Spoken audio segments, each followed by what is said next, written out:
At that time, Herod the Tetrarch heard the news about Jesus and said to his servants, "This is John the Baptist.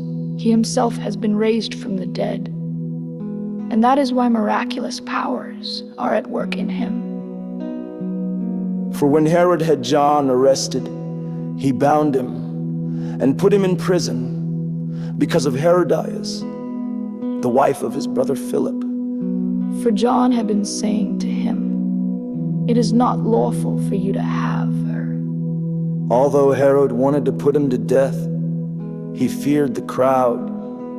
They regarded John as a prophet. But when Herod's birthday came, the daughter of Herodias danced before them and pleased Herod so much that he promised with an oath to give her whatever she asked. And after being prompted by her mother, she said, "Give me the head of John the Baptist here on a platter." And although he was grieved, the king commanded it to be given because of his oaths and his dinner guests.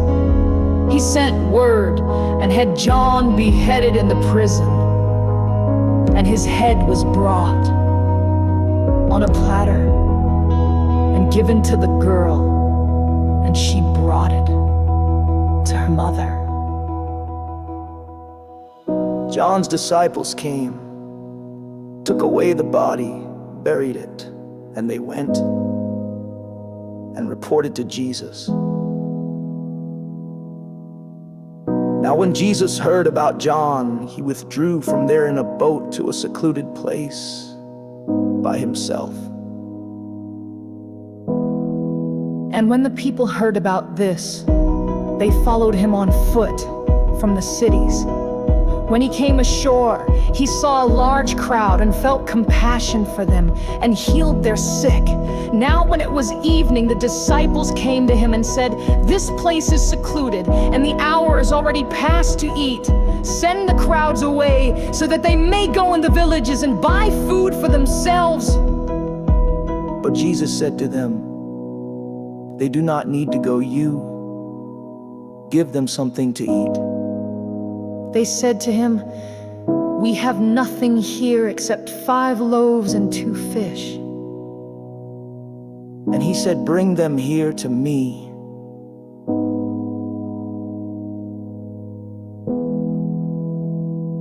And ordering the crowds to sit down on the grass, he took the 5 loaves and the 2 fish, and looking up toward heaven, he blessed the food. And breaking the loaves, he gave them to the disciples, and the disciples gave them to the crowds. And they all ate and were satisfied, and they picked up what was left over of the broken pieces, 12 full baskets. There were about 5,000 men who ate, besides women and children. Immediately afterward, he compelled the disciples to get into the boat and to go ahead of him to the other side, while he sent the crowds away. After he had sent the crowds away, he went up on the mountain by himself to pray. And when it was evening, he was there alone. But the boat was already a long distance from the land, battered by the waves, for the wind was contrary. And in the 4th watch of the night, he came to them walking on the sea. When the disciples saw him walking on the sea, they were terrified and said, "It is a ghost!" And they cried out in fear.